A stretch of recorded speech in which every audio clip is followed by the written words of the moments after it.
면역력이 살아야 내 몸이 산다. 면역을 키우고 병에 걸리지 않는 법을 아보 타오루 교수께서 지으신 책입니다. 이제 읽을 차례는 인체 구조를 알면 100세까지 장수한다. 4장 생로병사의 비밀은 여기에 있다. 나는 지금까지 어떤 질병을 이런 혈류를 개선하여 체온을 올리면 나올 수 있다고 말했다.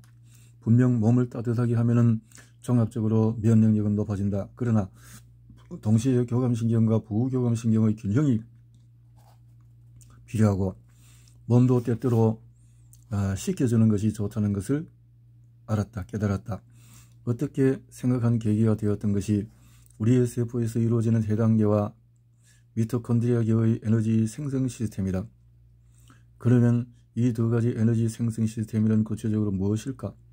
해당계, 산소가 거의 없던 고대 지구에 살던 생명체의 흔적이다. 세포 질에서 산소 없이 포도당을 사용하여 에너지를 생성한다.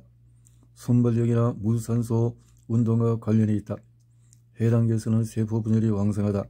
가장 활발하게 일하는 조건도 33도로 보통 체온보다 낮다.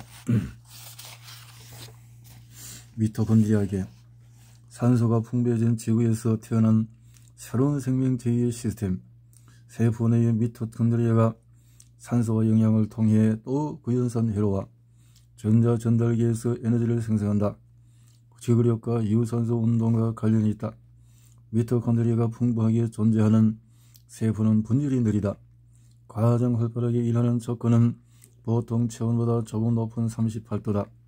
질병의 수수께끼도 암의 수수께끼도 노화의 수수께끼도 생명탄생의 수수께끼도 모두 여기에 집약되어 있다. 해당계, 위기를 극복한 위한 순발력 시스템. 간단히 말하면 인간의 세포는 해당계와 미토콘드리아계의 두 종류의 발전소를 가지고 있다. 해당계는 산소를 사용하지 않고 에너지를 생성하는 발전소로 단거리 달리기처럼 순식간에 힘을 내는 무산소 운동을 맡고 있다. 발전력에는 혈류도 크게 관여하고 있다. 흔히 혈관은 혈액을 흘려보내기 위한 것이라 생각하지만 혈액의 흐름을 멈추게 하는 것도 혈관이 하는 것이다. 모세혈관에 혈액이 흐르면 얼굴색도 좋아지는데 얼굴색이 나쁜 사람은 모세혈관에 혈류가 거의 멈춰 있다. 적혈구의 직경은 8마이크론, 모세혈관의 직경도 8마이크론이다. 왜 밀가루 D자가 하듯이 흐르지 않으면 안 되는 것일까? 사실 혈액은 항상 흐르고 있는 것이 아니다. 굵은 혈관은 심장의 펌프질 덕분에 흐르고 있지만 모세혈관에서는 혈류가 멈춰 있기도 한다. 혈류에 대해서 조사해보면 얼굴색이 좋은 사람은 환하게 하면 혈류가 순간적으로 멈춘다. 우리가 갑자기 큰 충격을 받으면 얼굴에 핏기가 사라지고 얼굴색이 죽는 이유다. 왜냐하면 위급한 순간에 모세혈관의 혈액 공급을 멈추지 않으면 순발력이 생기지 않기 때문이다. 해당계는 혈액의 흐름을 멈춤으로써 무산소와 저체온의 조건을 만드는 작용을 한다. 100m 달리기 경주도 화를 내는 것도 순발력이 필요하다. 결국 순발력은 위기를 극복하기 위해서 필요한 힘이다. 위기를 극복하고 상대를 공격하거나 위험한 상대로부터 도망치기 위한 기민한 동작은 혈액 공급을 멈추지 않으면 불가능하다. 온화한 사람은 늘 혈류가 흐르지만 기백이 있는 사람은 힘을 내기 위해 때때로 혈액의 흐름을 멈춘다. 혈류가 멈추는 동시에 적혈구가 구슬처럼 이어져 혈액의 흐름을 막는다. 따라서 혈액이 끈적이지 않는 것이 건강에 좋다고 말할 수 없다. 혈액이 멈추거나 적혈구가 구슬처럼 이어져서 혈류를 차단하지 않으면 순발력이 떨어지고 갑자기 힘을 낼 수가 없다. 미토콘드리아계의 무병장수를 위한 지구력 시스템. 해당계와 반대로 미토콘드리아계는 산소를 사용하여 에너지를 생성하는 발전소로 장거리 달리기나 에어로빅처럼 지속적인 유산소 운동을 담당하고 있다. 미토콘드리아가 많은 것은 심근인데 하나의 세포에 미토콘드리아가 5,000개 정도가 있다. 심장은 지속력이 극도로 중요한 세포 기관이기 때문이다. 골격의 적색근 지속적인 활동이 요구되는 부위의 근육과 뇌경색도 미토콘드리아가 많이 포함되어 있다. 언제나 쉬지 않고 일하는 것은 심근골격의 적색근 뇌세포이다. 자고 있을 때도 꿈을 꾸기 때문에 뇌는 의외로 많은 일을 한다. 미토콘드리아가 많은 곳은 열이 많아 심장의 체온은 거의 40도에 육박한다. 적색근도 마라톤 같은 운동을 하면 45도까지 상승한다. 미토콘드리아는 굉장히 따뜻한 곳에서 살면서 일하는 셈이다. 이처럼 우리 몸에는 차가운 세상과 따뜻한 세상이 있다. 화가 나거나 이해할 수 없는 현상에 맞서기 위해서는 때때로 불필요한 혈류를 멈출 수 있어야 한다. 자동차 엔진으로 비교해보면 연비는 미토콘드리아가 압도적으로 뛰어나지만 반대로 순간 가속력은 해당계가 월등히 뛰어나다. 이 기능에는 지구 진화의 역사가 깊이 관련되어 있는데 해당계와 미토콘드리아계가 합체한 발전 시스템은 약 20억 년 전의 지구에서 태어났다. 현재 지구의 대기는 산소가 21%, 나머지는 거의 질소인데 20억 년의 산소 농도는 2%에 불과했다. 그 무렵부터 엽록체의 선조가 산소를 만들기 시작했다. 우리 선조에 해당하는 세포는 산소가 없는 세계에 살았다. 그런데 그 산소를 이용하여 에너지를 만드는 미토콘드리아와 합체한 덕에 우리의 선조 세포는 산소 농도가 계속 상승하는 환경 속에서도 생존할 수 있었다. 미토콘드리아는 없어서는 안 되는 세포 내의 기관이지만 원래는 세포와는 다른 미생물이다. 그것이 세포 안에 살게 된 것이다. 산소가 부족한 시대의 생명 구조와 산소가 많이 발생한 이후의 생명 구조는 환경의 전제가 다른 지구에서 태어난 것이다. 미토콘드리아계가 극도로 활성화되면 최근 몇 년간 여름철이 되면 자주 화제가 되는 열중증은 미토콘드리아의 과잉 활성화 때문에 일어난다. 열중증이란 비정상적인 고온 환경에서 체온 조절이 흐트러져서 일어나는 병으로 열사병, 열경련 등이 있다. 미토콘드리아는 산소를 운반하는 호흡 효소 시토크롬을 세포 밖으로 배출하고 세포를 죽이는 세포 자살이라는 현상을 일으킨다. 그것이 집단으로 일어난 것이 열중증이다. 직사광선을 쬐지 않아도 욕조에서는 열중증이 일어날 수 있는데 그 원인은 미토콘드리아의 기능이 한계에 다다랐기 때문이다. 열중증, 열사병, 욕조 안에서 일으키는 현기증은 미토콘드리아가 한계까지 활성화된 상태로 몸속 세포를 죽이기 때문에 나타난다. 세포 차원에서는 세포 자살, 개체 전체로는 죽음에 이른다. 미토콘드리아가 많은 신체 부위는 심장 근육이나 뇌신경이라 심장이 공격받을 가능성이 높아 심정지가 되어서 사망하는 것이 열중증의 메커니즘이다. 체온을 낮추기 위해서는 땀을 배출해야 하는데 땀은 염분과 함께 하지 않으면 방출할 수가 없다. 그것 때문에 대량의 나트륨이 사용된다. 따라서 염분을 무작정 줄이는 것은 건강한 생활을 꿈꾸는 중장년에게 위험한 선택이 될 수가 있다. 앞으로 매년 더운 여름이 이어질 텐데 그것을 견디기 위해서는 미토콘드리아를 증가시켜야 한다. 고교 야구 선수처럼 훈련하고 염분과 수분을 섭취하면 미토콘드리아도 증가하여 얼마든지 더위를 극복할 수 있다. 거의 밖에서 놀지 않고 냉방이 잘 된 방 안에서 지내는 사람은 땀을 잘 흘리지 않기 때문에 온전히 에어컨에 의존하는 몸이 되어버린다. 그런 사람은 미토콘드리아가 증가하지 않기 때문에 강한 부담을 떠안게 되고 밖에 나갔을 때 쉽게 열중증이 된다. 노인은 많이 먹지 않아도 지구력이 있다. 해당계는 순식간에 에너지를 만들 수 있지만 연비가 나쁘다. 반대로 미토콘드리아계는 안정적으로 에너지를 생산하고 연비가 매우 좋다. 그 외에도 해당계는 세포 분열을 촉진하고 미토콘드리아계는 세포 분열을 억제하는 성질이 있다. 앞에서 설명한 바와 같이 미토콘드리아계는 체온이 37에서 38도, 해당계는 33도라는 낮은 온도에서 가장 활발히 기능한다. 양쪽의 사용 비율은 거의 1대1인데 나이를 먹으면서 차츰 변한다. 어린 시절에는 해당계가 우위인데 세포 분열도 왕성하기 때문에 활발하게 기능한다. 왕성한 분열로 몸집은 크지만 연비가 나빠서 아무리 먹어도 금방 허기지고 의외로 지구력이 없다. 그러나 나이를 먹을수록 미토콘드리아계가 주체가 된다. 그것 때문에 매우 연비가 좋아지고 많은 음식을 섭취할 필요가 점차 없어진다. 지구력은 높지만 세포의 분열은 차츰 적어진다. 따라서 노인이 되면 피부 세포의 분열이 적어졌다고 말할 수 있을 정도로 피부가 푸석해진다. 나이를 먹을수록 음식량이 줄어드는 것은 체력이 떨어지기 때문이 아니라 먹을 필요가 없기 때문이다. 나이가 들면 순발력이 떨어지기는 하지만 지구력은 그다지 약해지지 않는다. 따라서 나이가 들어서는 에너지 효율이 좋고 지구력을 강점으로 하는 노인의 특성을 살려 사회에 봉사할 수 있다. 70, 80대가 되면 연비가 좋은 미토콘드리아가 우리 몸을 지탱하기 때문에 먹는 양은 적어도 문제가 될 것이 없다. 노인이 되어서는 간식이 필요한 사람이 있지만 본래 아무것도 먹지 않는 신선의 세계가 가장 이상적이다. 여자는 따뜻한 곳에 살아야 장수한다. 우리는 높은 체온만을 필요로 하지 않는다. 미토콘드리아가 적어도 분열하는 해단계 세포의 대표로 정제를 꼽을 수 있다. 정제의 수를 증식시키기 위해서는 고온을 적당히 차지하는 것이 중요하다. 가장 추운 겨울 일본 각지에서는 남자들이 속옷 한 장만 입고 즐기는 누드 축제가 열리는데 그것도 정제를 증가시키고 자손 번영을 위한 축제라고 할 수 있다. 요즘 젊은 남성들의 경우에 정제의 숫자가 줄어드는 경향이 있는데 이것은 통풍이 잘 되지 않는 꼭 끼는 속옷을 입고 있기 때문일지도 모른다. 백색근이나 정제인은 미토콘드리아가 적어 한 개의 세포의 미토콘드리아 수가 100에서 200개 정도이다.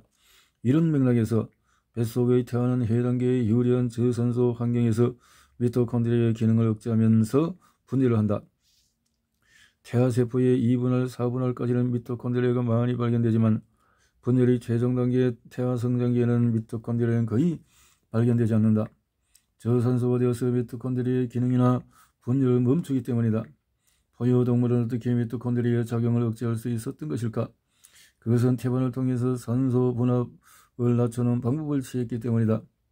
포유동물은 태반을 통해서 어미 혈액을 직접 태아에 공급하는 것이 아니다. 정맥을 통해서 공급하기 때문에 산소 농도는 4분의 1까지 뚝 떨어진다. 이 같은 저산소에서는 태아의 산소 분압이 낮아 미토콘드리아의 기능과 자기 분열을 낮춘다. 그 힘으로 미토콘드리아의 기능을 억제하고 분열하는 것이다. 피부도 세포 분열의 세계인 해당계에 포함된다. 미토콘드리아가 적은 피부를 튼튼하게 하기 위해서는 초기에 노출 필요가 있다. 옛날부터 냉수마찰이나 동계훈련으로 단전을 하거나 아이는 바람의 아이라고 하여서 밖에서 피부를 차게 하는 것이 건강의 비결로 여겨졌다. 옛날에는 겨울에도 아이에게 밖에서 놀라고 말했다. 그렇게 피부는 두꺼워지고 튼튼해져 겨울에도 맨발로 지낼 수 있을 정도로 건강했다. 우리 몸은 무조건 따뜻하면 좋다고 말할 수 있을 만큼 단순하지 않다. 적재적소를 차게 시켜줘야 제 기능을 발휘하고 건강해지기도 한다. 해당계는 생명체는 산소를 싫어하지만 산소를 좋아하는 미토콘드리아가 기생하는 신체는 산화에 의해서 서서히 노화되어 간다. 그리고 마지막에는 죽음에 이른다. 60세가 넘었나도 어리지 않아 부쩍 늘어나는 활성산소로 인해 세상을 떠나게 될 것이다. 노화하여 죽으면 자손을 남길 수 없다. 그 때문에 여성은 미토콘드리아 생명체의 대표 선수인 난자를, 남성은 해당계 생명체의 대표 선수인 정제를 만들어 다시 한번 합치를 껴한다. 이것이 생명 탄생의 신비로운 과정이다. 미토콘드리아가 많은 난소와 미토콘드리아가 거의 없는 정제가 합체하기 위해 미토콘드리아의 유전자는 어머니를 통해서만 이어진다. 여성은 미토콘드리아가 많은 난자를 키우고 남성은 미토콘드리아가 적은 정제를 키우고 있다. 그 때문에 여성은 따뜻한 세계에서 살아가도록 되어 있고 남성은 추위 같은 과혹한 환경에서 살아갈 수 있다. 여성은 임신할 수 있는 연령이 되면 난자를 몸 안에서 따뜻하게 하여 미토콘드리아를 증식한다. 남성은 정제를. 항산화를 줄이는 생활습관을 소식하고 항산화 성분 DPA, 오메가3 음식을 충분히 씹어서 담배 연기 같은 것을 줄이고 스트레스를 피하고 이렇게 해서 일본에서 여성이 가장 오래 사는 곳은 따뜻한 오키나와 지역이다. 반대로 남성의 수명이 긴 지역은 저지대보다도 공기가 희박한 나가노 현이다. 미토콘드리아계의 유리한 환경은 오키나와, 해당계의 유리한 환경은 나가노 현이라고 할 수 있다. 여성의 입장에서는 냉증을 맞고 미토콘드리아가 많은 낳은 자를 키우기 위해서 따뜻한 곳이 좋다. 남자와 여자는 건강해질 수 있는 기후 조건이 다른 셈이다. 따라서 오래 살고 싶다면 여자는 따뜻한 남쪽에서 살고 남자는 산에서 사는 것이 좋다.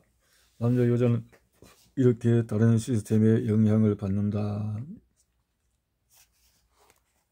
암세포는 저체온 저산소 상태에서 생긴다. 우리는 유아기 청년기를 거쳐서 성년이 되고 늙게 되는데 인생이 흐름 속에서도 해단계와 미토콘드리아의 사용법이 다르다.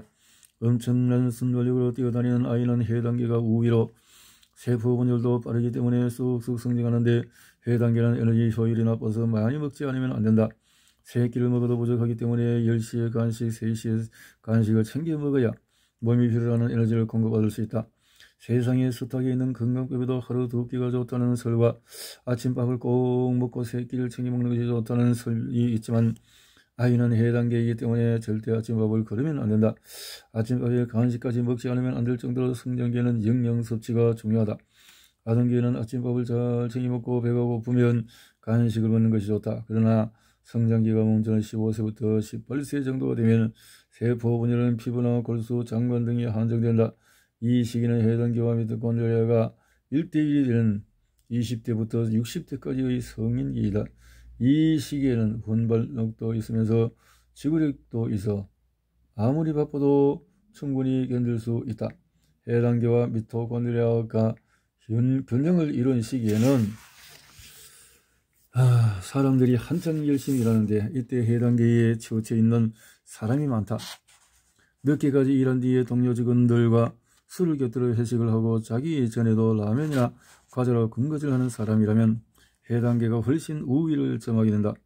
조화의 시대에 음식을 많이 섭취하면 해단계의 힘이 비대해진다. 그런 사람들의 얼굴색이 나쁜 이유는 저체온 저산소이기 때문이다. 생화학적인 오토 바르부르크는 80여 년 전에 암에 대해서 미토콘드리아가 적고 정자가 태아세포처럼 분열세포와 비슷한 해단계의 생명이 실지 모른다는 말을 남겼다. 악당처럼 취급을 받는 암세포는 미토콘드리아가 매우 적고 해단계로 에너지를 만드는 세포다. 따라서 암은 결코 악당이 아니라 미토콘드리아계에서 해단계로 격세유전한 것이라 할 수 있다. 격세유전한 세포는 산소가 없는 곳에서 살았던 해단계의 선조와 같아 20억 년 전에 미토콘드리아 생명체와 합체하여 산소를 사용하게 되었지만 원래 산소를 싫어한다. 결국 교감신경이 긴장한 저체온 저산소의 내부 환경이 형성되는 생활을 하면 20억 년 전으로 돌아갈 수 있다. 그것도 말하지만 암은 특별한 세포가 아니라 저체온 저산소에서 생존하기 위한 전력으로서 격세유전을 택한 돌연변이로 올 수가 있다. 이런 맥락에서 암은 원인 불명의 질병이 아니다. UV 차단, 자외선을 너무 미워하지 말자. 그렇군요. 암은 미토콘드리아가 거의 없는 상태인데 다시 한번 미토콘드리아를 분발시켜 암을 억제하기 위해서는 어떻게 하면 좋을까? 미토콘드리아가 가장 좋아하는 물질은 산소이고 활성화시키는 것은 햇빛과 미량의 방사선이다. 우리가 햇볕을 쬐면 활력이 샘솟는 것은 자외선이 미토콘드리아의 에너지 생성을 촉진하기 때문이다. 햇빛을 쬐지 않으면 미토콘드리아는 활성되지 않는다. 나는 여름철에 바닷가에서 1시간 정도 햇빛을 쬐는다. 햇빛을 쬐지 않고 여름을 나면 피부 탄력이 사라지고 자외선을 쐬지 않은 탓으로 창백하고 칙칙한 피부가 되어버린다. 햇볕이 나면 피부에 힘이 생기는데 그것은 미토콘드리아에 의한 것이다. 미토콘드리아를 가장 활성화시키는 것은 자외선인데 이것이 지나치면 일사병이 된다. 그러나 햇볕을 적당히 쬐면 미토콘드리아가 활성화되어 피부가 튼튼해지고 비타민 D가 생성되어 뼈도 단단해지는 등 놀라운 변화가 일어난다. 아프리카인이나 인도인처럼 피부가 까무잡잡한 사람은 12시간이 짧은 영국으로 이주하면 어른은 활기를 잃고 갓 태어난 아기는 치아가 잘 나지 않는다. 영국의 햇볕으로는 그들이 건강을 유지할 수 없을 만큼 자외선의 양이 적은 것이다. 피부가 검은 인종은 열대 지방에서 건강을 유지할 수 있도록 진화되었다. 햇볕의 힘으로 피부와 뼈가 튼튼하고 근육이 단단해지는데 자외선의 양이 적은 북쪽 지방에서는 생활을 할 수 없기 때문이다. 반대로 냉대 기후에 적응하여 피부가 흰 인종이 미국의 남부 지역이나 호주로 이주하면 자외선으로 인해서 피부암이 되거나 백내장이 되는 경우가 있다. 자외선이 적으면 생명력을 생성하는 미토콘드리아를 유지할 수 없고 너무 많으면 미토콘드리아가 과잉 활성화되어서 기미가 생기거나 피부에 변형이 일어난다. 그러나 현재는 자외선의 피해만은 강조할 뿐 자외선의 수은 기능에 대해서는 무지하다. 자외선이 없으면 생명 자체가 존성할 수 없는 위험에 빠지고 아이들의 뼈나 피부, 뇌 발달까지 더뎌진다. 그 생각을 깨달은 나는 자주 피부를 살피고 자외선이 부족하다, 생명력이 부족하다고 생각하면서 매년 해수욕을 즐기고 있다. 지나치면 새빨갛게 되어 가려움이 나타나고 더 심하면 피부가 벗겨지는데 피부의 발등 반응을 보면서 지나친 해수욕을 삼가고 가급적 적당한 햇볕을 쬐고 있다. 해수욕을 한 뒤에 시간이 지나면 검게 변하는 것이 정상적인 반응인데 일단 검게 변한 피부는 4, 5일 뒤에 벗겨진다. 유전적으로 까무잡잡한 체질의 사람은 쉽게 타도 벗겨지지 않지만 피부색이 하얀 체질의 사람은 빨갛게 붓는 경향이 강해 자신의 특성에 맞춰서 햇볕을 쬐도록 한다. 자, 이렇게 피부의 탄력을 위해서 피부가 하얀 사람은 10 내지 15분 정도 적당히 햇볕을 쬐도록 하자.